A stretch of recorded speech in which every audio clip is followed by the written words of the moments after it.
Tapi yang anehnya itu beberapa kali orang yang ritual di situ nggak semuanya diantarkan oleh harimau itu, hanya orang-orang pilihan yang dengan niat yang tulus yang disambut oleh sosok harimau itu, yang nggak nggak kelihatan seram ya. Cuman kalau kayak kita yang melihat pasti seram, tapi kalau orang itu ketika disambut harimau itu dia senyum, alhamdulillah udah ada yang jemput gitu. Akhirnya diantarkan sampai ke lokasi dan melakukan mujahadah di situ. Itu hebatnya di situ.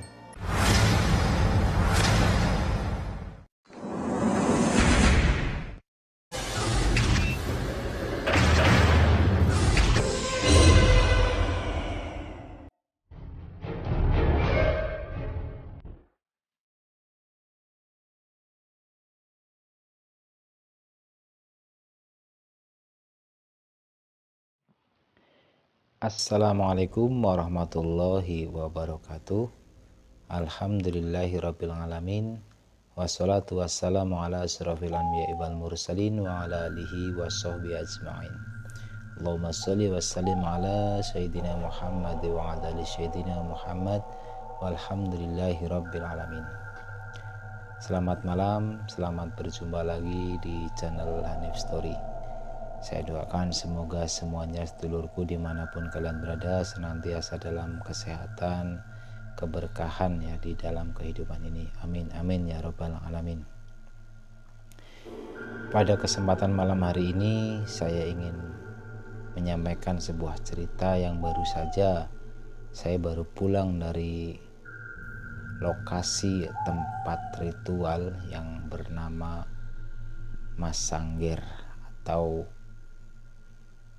makam Mas Sangger, yang makamnya itu berada di sebelah sungai, yang itu adalah pertemuan dari dua buah sungai, dan di situ di sebelahnya ada sebuah makam yang sering sekali di tempat itu dijadikan tempat ritual oleh beberapa orang, banyak orang, malah bukan beberapa orang, banyak orang dari dulu sampai sekarang itu masih banyak orang ritual di situ. Dan kebetulan tadi saat saya mengunjungi lokasi itu sedang ada orang yang berritual, jadi saya nggak bisa mengambil gambar sampai ke lokasinya.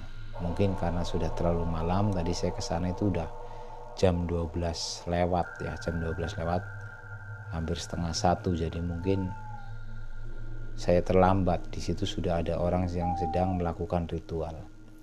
Namun alhamdulillah masih rezeki saya, tadi di luar dari lokasi itu saya sempat ngobrol-ngobrol dengan salah satu orang yang pernah ritual di situ. Beliau ini bukan asli orang situ, cuman istrinya orang kampung situ ya, orang kampung situ, dan beliau pernah melakukan ritual di tempat itu. Cuman tempat itu, tempat makam Mas Sangger itu ada beberapa versi untuk yang melakukan ritual. Jadi dibilang tempat untuk pesugihan bisa, tempat untuk ziarah bisa, bisa juga dijadikan tempat untuk mencari barang-barang gaib, untuk mungkin kalau orang sekarang itu masih ada yang mencari barang-barang gaib untuk kekuatan atau kesaktian, itu di sana juga bisa. Dan kebetulan yang saya jumpai tadi itu mungkin saat ini belum bisa saya sebutkan namanya, mungkin besok kalau saya bisa ke sana lagi, saya tadi sudah bikin janji akan ngobrol-ngobrol besok menceritakan tentang ritual yang sudah beliau lakukan di tempat itu. Intinya ritual yang beliau lakukan itu yang pertama itu bukan untuk mencari pesugihan apalagi kesaktian, itu enggak. Beliau itu karena melakukan ritual di situ motivasinya itu untuk membersihkan diri, atau bisa dibilang itu untuk menenangkan diri. Jadi seperti semedi ya di tempat itu. Beliau bermujahadah beliau berzikir, berwirid di tempat itu, dan beliau itu diniatkan selama 40 malam di tempat itu. Namun ternyata hanya bisa melakukan selama 29 hari atau sebulan, kurang lebihnya itu cuma sebulan, nggak sampai 40 hari beliau sudah menghentikan ritual itu. Alasannya saya kurang paham, mungkin besok kalau kita bisa mewawancarai langsung orangnya bisa dijelaskan kenapa hanya bertahan 29 hari. Apakah mungkin karena sudah tercapai apa yang dia inginkan, atau memang ada gangguan dari makhluk situ atau apa segala macam. Saya nggak mau berspekulasi sebelum mendengar langsung dari yang bersangkutan apa alasan beliau itu menghentikan ritualnya. Jadi kalau melihat latar belakang dari si yang bersangkutan atau pelaku ritual itu yang tadi saya temui, beliau itu tadinya memang pernah di pondok pesantren dan gak cuma satu tempat. Jadi beliau benar-benar orang berilmu. Sedikit yang saya tangkap dari percakapan saya tadi di sana, cuman beliau belum mau diwawancarai tadi ya, cuman kita ngobrol-ngobrol santai. Beliau menceritakan pengalamannya selama 29 hari itu di situ. Jadi di awal-awal dia melakukan ritual di tempat itu,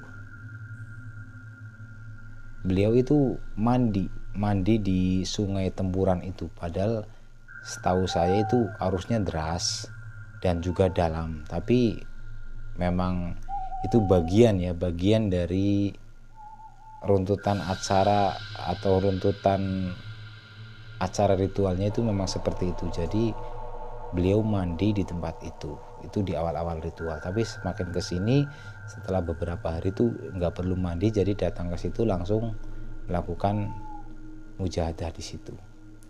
Jadi seperti yang saya ceritakan kemarin ya, pernah di petilasan Ganda Kusuma yang pernah saya sampaikan kemarin bahwa jangan sampai kita memvonis orang yang datang ke tempat-tempat seperti itu dibilang musyrik.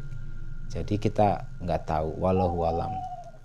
Bisa jadi yang saya sampaikan kemarin sama, kita mendatangi lokasi tersebut itu kita tahu yang bersemayam di makam itu benar-benar orang yang alim atau orang soleh, mungkin seorang syekh, seorang kiai atau siapa. Jadi di situ mengharapkan berkah dari kiai itu, meminta doa restu dan juga menenangkan diri. Poin pentingnya di situ. Jadi kalau kita mungkin melakukan zikir atau mujahadah di rumah atau di masjid atau di dewa, itu juga bagus. Cuman ada beberapa orang yang di masjid sudah, di rumah juga sudah, di makam pun dia lakukan, karena di situ nuansanya beda. Beliau tadi sempat menceritakan sedikit pengalaman yang beliau alami ketika melakukan ritual di tempat itu ya. Jadi sebelum masuk ke lokasi itu, sebelumnya itu ada jembatan, dan setiap kali beliau sampai ke lokasi itu, baru sampai jembatan itu, beliau sudah disambut oleh sosok harimau yang itu kalau dibilang badan harimau itu lebih besar daripada yang bersangkutan atau si pelaku ritual itu gede, harimaunya gede, dan nggak mungkin itu harimau asli, sudah pasti itu ada harimau jelmaan dari leluhur, atau kalau orang Jawa bilang, sering Jawa bilang itu luhur ya, leluhur, sebenarnya itu dari leluhur atau mungkin jelmaan dari eyang siapa itu, seperti itu mungkin penjabarannya sedikit. Jadi beliau itu selalu disambut oleh sosok harimau itu sampai ke lokasi ritual, dan di situ beliau selalu berritual, dan katanya itu dulu berdua, ada satu orang lagi temannya, berdua ritual di situ. Dan sampai selesai ritual, di saat beliau mau pulang meninggalkan lokasi, itu juga diantar oleh sosok harimau itu sampai keluar dari area tempat ritual itu, atau sampai melewati jembatan kecil itu, baru harimau itu kemudian kembali lagi. Tapi yang anehnya itu, beberapa kali orang yang ritual di situ nggak semuanya diantarkan oleh harimau itu, hanya orang-orang pilihan yang dengan niat yang tulus yang disambut oleh sosok harimau itu, yang nggak kelihatan seram ya. Cuman kalau kayak kita yang melihat pasti seram, tapi kalau orang itu ketika disambut harimau itu dia senyum, alhamdulillah udah ada yang jemput gitu. Akhirnya diantarkan sampai ke lokasi dan melakukan mujahadah di situ. Itu hebatnya di situ. Dan tadi sedikit beliau cerita bahwa teman ritualnya itu yang satu itu ketika sedang melakukan wirid dan mujahadah itu, di depan matanya itu ada berlian yang sangat-sangat banyak dan mengkilap. Itu seperti diberikan kepada si pelaku ritual itu. Cuman yang dikasih lihat itu yang di belakang, yang di depan itu fokus untuk melakukan mujahadah dan zikir. Jadi beliau itu tidak melihat, yang melihat itu temannya yang di belakang itu, di sampingnya itu melihat ada berlian yang sangat berkilau dan jumlah yang sangat banyak. Dan itu nggak terjadi cuma satu malam, beberapa malam itu diberikan seperti itu.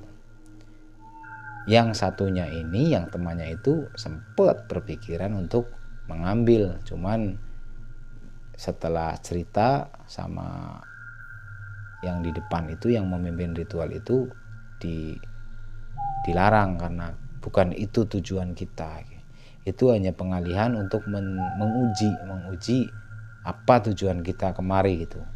Kalau orang yang imannya goyah, ke situ tujuannya untuk membersihkan diri, untuk menenangkan diri, atau mungkin punya hajat apa, tapi diberi berlian kok diambil, itu gugur ritualnya, itu gagal, bisa dikatakan gagal, karena diuji dengan materi atau diuji dengan berlian itu dia tertarik, makanya bisa dikatakan itu nanti ritualnya gagal.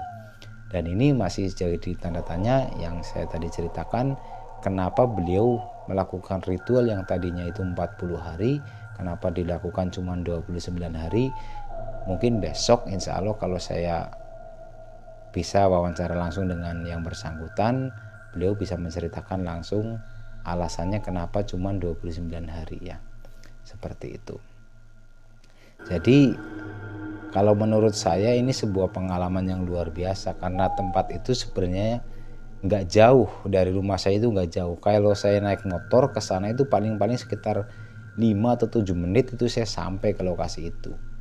Saya dulu pernah mendengar, sering mendengar bahwa lokasi itu sering dijadikan lokasi ritual. Cuman dulunya yang saya tahu itu tempat itu adalah tempat untuk pesugihan, karena banyak orang yang datang ke sana itu untuk contoh itu mencari togel, nomor togel, kemudian mencari kesaktian dengan mencari benda-benda pusaka di tempat itu. Yang itu yang saya tahu. Ternyata baru tadi saya tahu pengakuan dari seorang yang pernah melakukan ritual di tempat itu, di situ adalah makam ya. Yang saya tahu tadinya itu dulu itu di situ hanya tempat untuk ritual. Dulu saya tahunya tempat itu adalah tempat untuk mencari benda-benda pusaka ataupun orang melakukan ritual untuk mencari nomor di tempat itu. Ternyata di situ adalah sebuah makam dari sesepuh, atau bisa dikatakan itu seorang yang soleh atau seorang syekh di tempat itu dimakamkan di situ. Jadi jika ada orang yang ke situ untuk mencari benda pusaka ataupun meminta nomor atau segala macam, itu bukan dari asli penghuni makam itu. Jadi di situ ada sosok-sosoknya itu banyak, dan yang memberikan itu bukan dari yang punya makam itu atau yang bersemayam di makam itu. Cuman ada beberapa makhluk-makhluk lain yang memberikan mereka benda pusaka ataupun nomor dan sebagainya macam itu di tempat itu. Dan sayang sekali saya memang tadi nggak sempat mengambil video di lokasi ya, karena tadi ada orang ritual. Jadi besok insya Allah kalian tahu seperti apa lokasinya, itu memang seram, lokasinya seram. Bisa dibilang seram karena di pinggir sungai persis, dan di situ adalah tempuran pertemuan antara dua kali. Dan kalau siang aja saya lihat sering lewat situ, itu dulu memang tempatnya aja udah kelihatan seram kalau siang, apalagi kalau malam. Nuansa mistisnya itu masih sangat kuat di situ. Dan mungkin dari saya malam ini cukup segini ya, karena saya nggak bisa bercerita banyak banget karena masih minim informasi, dan insya Allah tadi saya udah janjian sama si pelaku ritual itu yang bersangkutan akan menemui juru kuncinya besok. Semoga besok nggak ada halangan, saya dapat bertemu dengan juru kuncinya, saya bisa ambil video di lokasi, dan saya ngobrol dengan juru kuncinya dan juga si pelaku ritual itu. Jadi saya lebih jelas lagi, karena ini benar-benar lokasi, ternyata lokasi yang bagus ya sebenarnya ya. Cuman ada beberapa orang yang memanfaatkan tempat itu untuk melakukan ritual-ritual yang sekelas menarik benda pusaka ataupun untuk mencari nomor togel seperti itu. Jadi mungkin dari saya untuk malam ini cukup segini saja. Mohon maaf saya masih banyak kekurangan. Terima kasih buat yang sudah selalu support channel saya ini. Terima kasih yang sudah selalu like, hadir dan like, menonton video saya. Dan jangan lupa ya, jika kalian berkenan dinyalakan loncengnya agar kalian gak ketinggalan ketika saya mengupload video. Dan bagi yang baru menemukan channel ini juga jangan lupa dibantu subscribe-nya. Terima kasih. Bila masih banyak kesalahan dari saya mohon maaf yang sebesar-besarnya. Salam santun, salam sedulur dan selawase dari Hanif Story.